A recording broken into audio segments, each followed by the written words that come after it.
awesome. Who is the most powerful?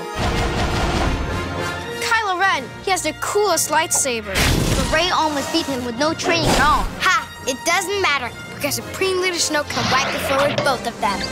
Yeah, but Kylo Ren defeated Snoke. Only because Rey was there, and then they went up against the toughest guards in the galaxy, and they won. Wait! What if Snoke had grabbed a lightsaber? That would be so cool! Whoa!